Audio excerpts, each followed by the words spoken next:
अगली खबर, राम मंदिर चढ़ावा चोरी से जुड़ी बड़ी खबर आ गई है। ट्रस्ट के अध्यक्ष का पहला बयान सामने आ गया है। ये देखिए, महंत नृत्य गोपाल दास का बयान सामने आ गया है। उनका कहना है कि जो राम मंदिर मामले में दोषी है, पीएम मोदी उसको जरूर सजा दिलाएंगे। देखिए, बड़ी जानकारी आपको हम दे रहे हैं। दिन प्रतिदिन परतें खुलती जा रही हैं, नए नए खुलासे होते जा रहे हैं और ऐसे में बयानबाजी का जो दौर है वो लगातार देखने को मिल रहा है। और अब इसी बीच एक बड़ी जानकारी आपको हम दे रहे हैं। राम मंदिर चढ़ावा चोरी से जुड़ी ये बड़ी खबर आ गई है। ट्रस्ट के अध्यक्ष का पहला बयान सामने आया है। महंत नृत्य गोपाल दास का बयान सामने आया है, जिसमें वो कहते हुए नजर आ रहे हैं कि जो राम मंदिर मामले में दोषी है, पीएम मोदी उसको जरूर सजा दिलाएंगे।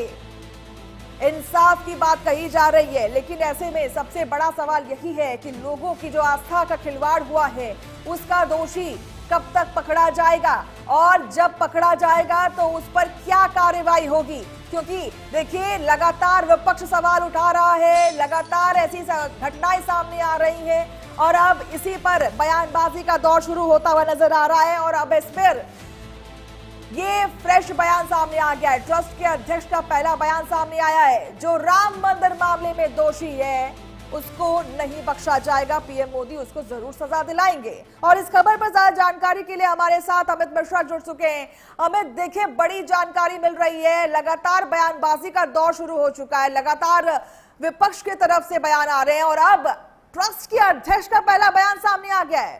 साफ कहते हुए नजर आ रहे हैं कि जो भी दोषी होगा उसको बख्शा नहीं जाएगा।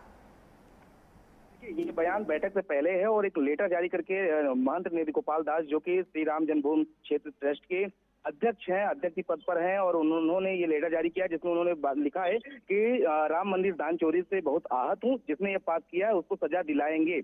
इस मुद्दे पर राजनीति न हो, पीएम मोदी और पीएम योगी पर पूरा भरोसा है, पापियों को कड़ी सजा मिलनी चाहिए, इसको लेकर के उन्होंने लिखा है। और वहीं अगर बात करें तो अध्यक्ष का बयान ट्रस्ट की बैठक से पहले आ रहा है, तो कहीं न कहीं जिस तरीके से लगातार मामला जो है वो देखने को मिल रहा है। और उसके बाद देखिए कि लगातार बैठक होने जा रही है, सुनियोजित तरीके से ये बैठक होने जा रही है, लेकिन इससे पहले आपको ये बताना जरूरी हो जाएगा कि किस तरीके से इस बैठक में सवाल किए जाएंगे, फैसले होने हैं, कौन कौन सी ऐसे अहम मुद्दे हैं जिन पर ये फैसले हो सकते हैं। कहा जा रहा है कि चंपत राय के इस्तीफे पर भी ये फैसला आने वाला है। जी बिल्कुल, देखिए, इस्तीफे पर सबसे जो एजेंडा है वो है, उसके अलावा जो रिपोर्ट है, प्राथमिक रिपोर्ट जो है एसआईटी की, उससे चर्चा की जाएगी। उसके अलावा इस्तीफे पे किस तरीके की मोहर लग सकती है और सभी ट्रस्ट के लोग जो है वो अपनी अपनी बातें रखते नजर आएंगे। जो सब पदाधिकारी हैं वो अपनी बात रखेंगे। सबसे पहले नृत्य गोपाल दास की बात की जा रही थी, जो उनका बयान आया है वो इस बैठक को लेकर के क्यों बैठक बुलाई गई है, क्या बैठक का उद्देश्य करते आएंगे। हालांकि क्योंकि उनका स्वास्थ्य गड़बड़ है, ऐसे में वो उनकी प्रतिनिधि जो है इस बात को रखते हुए नजर आएंगे। उसके बाद अगर बात करें तो चंपत राय जो ट्रस्ट के महासचिव थे, वो अपनी बातें रखेंगे, कहाँ पे चूक हुई, किस तरह की गड़बड़ी हुई और अपने इस्तीफे को लेकर के नैतिक आधार पर जो इस्तीफा है वो त्याग पत्र की जो पेशकश है वो ट्रस्ट के सामने करेंगे। आपको मैं एक सेकंड के लिए होल्ड करना चाहूंगी। सबसे पहले मैं ये बता दूं कि ये वही चिट्ठी है जिस पर तमाम बयानबाजी शुरू हुई है। देखिए, नित्यानंद गोपाल का ये चिट्ठी देखिए, हम आपको दिखा रहे हैं। नित्यानंद की ये तस्वीरें आपको हम दिखा रहे हैं, उनकी चिट्ठी का दिखा रहे हैं।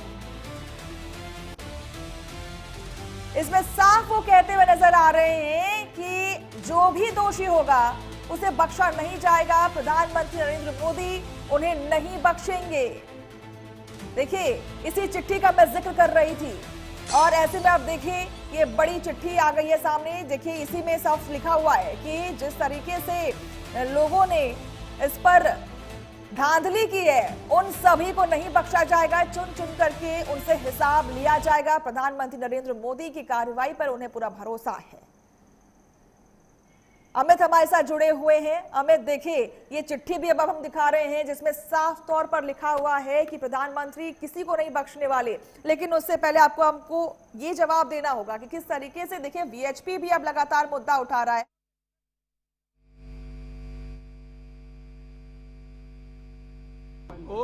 आज की बैठक के बाद में मैं रात में भी आपसे मिलूंगा। 3 दिन मैं यहाँ पर हूँ। कौन सुनिए 3 दिन यहाँ पर हूँ, आपके सबके साथ मिलकर के मैं सारी बात करूंगा। प्रेस कॉन्फ्रेंस होगी महाराज जी, बिल्कुल होगी। कहाँ पे होगी? क्या निर्णय लिया जाएगा जो आरोप लगा वो रहे हैं? अभी बोलूंगा क्या? पत्र में भी आप महाराज जी कौन कौन शामिल हो रहा है? कौन कौन? महाराज जी कौन कौन?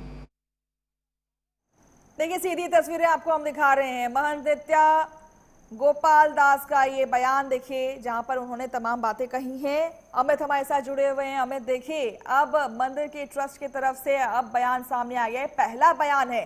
हालांकि अब इस पर राजनीति शुरू हो चुकी है। जिस तरीके से लोग सवाल जवाब कर रहे हैं उस पर अब आक्रोशित होते हुए लोग दिख रहे हैं। अब देखिए इसी तर्ज पर देखें तो वीएचपी ने भी कल सवाल उठाया था कि कांग्रेस में तमाम जो नेता हैं वो जैसे सवाल कर रहे हैं उनको अपना सत्यापन देना होगा कि आखिर किस आधार पर वो बयान दे रहे हैं। लेकिन यहां देखिए जिस तरीके से बयानबाजी अब ट्रस्ट के अंदर से ही आ रही है, पहली बयान है हालांकि, लेकिन साफ इसमें कहा गया है कि जो राम मंदिर मामले में दोषी है, मतलब कि साफ पता चलता है कि गबन हुआ है।